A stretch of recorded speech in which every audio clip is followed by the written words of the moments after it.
நீங்க இன்ட்ராப் இயக்கத்தின் மூலமாக தான் மலேசிய இந்தியர்களுக்கான மனித உரிமை போராட்டத்தை நடத்திட்டு வந்தீங்க. 2019 நீங்க மலேசிய முன்னேற்ற கட்சி என்ற கட்சியை ஆரம்பித்து நீங்க தொடர்ந்து போராட்டத்தை நடத்திட்டு வரீங்க. நீங்க பார்த்தீங்கன்னா, இப்பொழுது பார்த்தீங்கன்னு சொன்னா அநேகமா 16வது பொதுத் தேர்தல் வந்து எந்த நேரமும் நடக்கலாம் என்ற ஆர்வங்கள் வெளியாகிட்டு இருக்கு.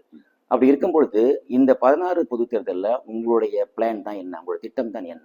வரக்கூடிய 16வது பொது தேர்தலில் நம்ம வந்துட்டு மலேசிய முன்னேற்ற கட்சி வந்து இந்த தேர்தலில் பார்ட்டிசிபேட் பண்ணி சில பார்லிமெண்ட் சீட்லேயும் டோன் சீட்லேயும் கான்டெஸ்ட் பண்ணுறதுக்கு நம்ம வந்து அதுக்குள்ள சில நடவடிக்கையை நம்ம எடுத்துக்கிட்டு இருக்கோம்.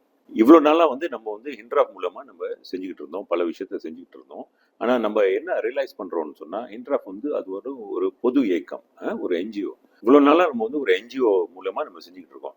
என்ஜிஓவுக்கு வந்து அதோட லிமிட்ஸ் இருக்குது. அப்போ நம்ம வந்து உண்மையிலேயே சமுதாயத்துக்கு வந்து ஒரு மாற்றத்தை கொண்டு வரணும்னு சொன்னால் அதிகாரத்தில் இருந்தால் தான் அது நடக்கும். அதிகாரத்தில் இருந்தால் தான் அரசாங்கத்தை நம்ம கன்வின்ஸ் பண்ணி சில பாலிசி சேஞ்சஸ் கொண்டு வந்து அந்த பாலிசி சேஞ்சஸ் மூலயமா சமுதாயத்தோடைய நம்ம உருமாற்ற பிளான் எல்லாம் நம்ம செய்ய வரலாம். அதனால தான் இந்த எம்இபியில் வந்து இப்போ நம்ம வந்து ரொம்ப சீரியஸாக செயல்படுத்திட்டு இருக்கோம். அப்படி பார்த்தீங்கன்னா மலேசியாவில் முக்கியமாக 3 கூட்டணிகள் இப்பொழுது இருக்கு.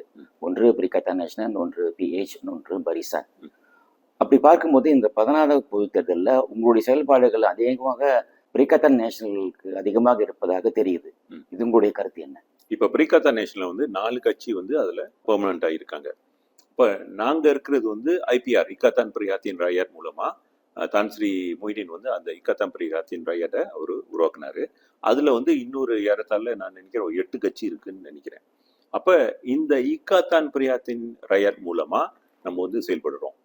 அப்படின்னா நாங்கள் வந்துட்டு இண்டிபெண்டா நம்ம வந்து பிரிகத்தான்ல ஒஃபிஷியலாக உள்ளுக்கு இல்லாமல், ஆனால் பிரிகத்தானோடைய ஒரு ரக்கன் ஸ்ட்ராட்டஜிக் மாதிரி ஒரு ஸ்ட்ராட்டஜிக் பார்ட்னர் மாதிரி இருந்து நம்ம செயல்படுறோம். ஸோ அது மூலமாக இந்த பிரிகத்தான் நேஷனல் கூட்டணியோட நம்ம வந்துட்டு கோஆப்ரேட் பண்ணி அடுத்த தேர்தலில் நம்ம வந்து களம் இறங்க போகிறோம். இங்கே ஒரு முக்கியமான ஒரு கேள்வி மக்கள் மத்தியில் எழுகிறது. என்னன்னு பார்த்தீங்கன்னா, பிரிகத்தான் நேஷனலில் கண்டிப்பாக பாஸ் என்ற ஒரு கட்சி உண்டு. இந்த பாஸ் கட்சி என்பது ஒரு இஸ்லாம் கட்சி, இனவாத கட்சி என்று பரவலாக சொல்லப்படுது.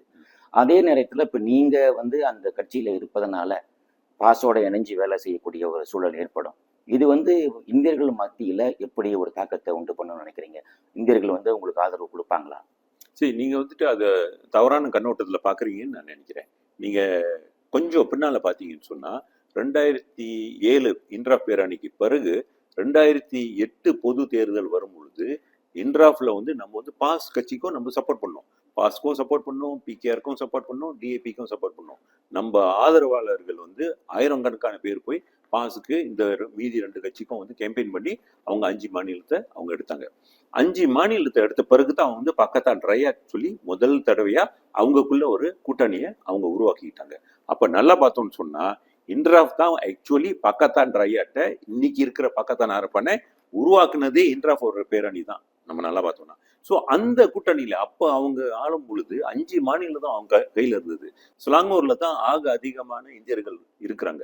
அப்போ அவங்க வந்து 2008 வந்து சிலாங்கூர் மாநிலத்தை அவங்க வந்து ஆட்சி செய்யும் பொழுது பாஸ் கட்சி அந்த கூட்டணியில இருந்தது. அப்போ நம்மளுக்கு பாஸ் கிட்டேருந்து எந்த பிரச்சனையும் வரலையே. நெகிரிஸ் மீன்லாம் கூட தான் அவங்க இருந்திருக்காங்க, வந்தது இல்லையே. பேரால கூட தான் இருந்திருக்காங்க, வந்தது இல்லையே. ரொம்ப வேணாம் பினாங்கிலேயும் தானே இருந்திருக்காங்க. ஸோ பக்கத்தான் ட்ரையாட்க்கு வந்து அவங்களுக்கு வந்து அரசியல் சூழ்நிலை எப்படி இருக்கோ அதுக்கு தக்க மாதிரி தான் அவங்க வந்துட்டு ஒரு ப்ரொஜெக்ஷன் கொடுக்குறாங்க. ஸோ இப்போ வந்துட்டு மக்கள் மத்தியில் ஒரு பயத்தை உருவாக்குறாங்க. என்னன்னாக்கா, பாஸ்லாம் வந்து ஒரு இஸ்லாம் கட்சி, அவங்க வந்து இஸ்லாம் ஆதிக்கம் இருக்கும்னு. இப்போ அன்வார் இப்ராஹிம் ஆட்சியிலேயே வந்து அவர் கோயிலுக்கு இவ்வளோ தீங்கு செய்கிறாரு. அவர் செஞ்சதுனால தான் இந்த சரித்திரத்துல, மலேசியா சரித்திரத்துல இந்த ஆலய விவகாரம் இருக்குன்னு இன்ட்ராஃப் கொண்டு வந்ததுலேருந்து அந்த பிரச்சனைக்கு ஒரு சொல்யூஷன் தான் எல்லாரும் கொடுத்துட்டு வராங்க. ஆனா இவர் வந்த பிறகு போன வருஷத்துலேருந்து சூழ்நிலை ரொம்ப மோசமாயிடுச்சே. அப்ப யாரு மதவாதி? பாஸ்கரவங்களா இவரா? அதாவது எல்லாரும் மதவாதி தான், இருந்துட்டு போலாம், பிரச்சனை இல்லை. ஆனா ஒரு மதம் வந்து இன்னொரு மதத்தை வந்து இழிவுபடுத்தக்கூடாது, இன்னொரு மதத்தை வந்து தரக்குறைவா பேசக்கூடாது. அப்ப நம்மளுடைய மத்தியில வந்து நம்மளுக்கு ஆலய பிரச்சனை இருக்குங்கிறத வந்து நம்ம அதுக்கு சொல்யூஷன் தான் கொடுக்கணும். ஆனா இவர் வந்து இருக்கிறதும் மோசமாக தானே ஆக்கிட்டாரு. ஸோ வெதர் பாஸா இருந்தாலும் சரி, பரிசானா இருந்தாலும் சரி, இல்ல பிகேஆரா இருந்தாலும் சரி, இல்ல டிஏபில இருந்தாலும் சரி, யாரா இருந்தாலும் சரி, முக்கியமா என்னன்னு சொன்னா அந்த கூட்டணியில யாரு இருக்காங்களோ, எந்த இந்திய பிரதிநிதி இருக்காங்களோ அந்த பிரதிநிதி அவங்க வந்துட்டு அவங்க தலைமைத்துவத்துக்கிட்ட பேசி இந்த சொல்யூஷனுக்கு ஒரு உண்மையான தீர்வை கொண்டு வரணும். அதுதான் முக்கியம். யார் எந்த கூட்டணியில இருக்காங்கங்கிறது முக்கியம் கிடையாது.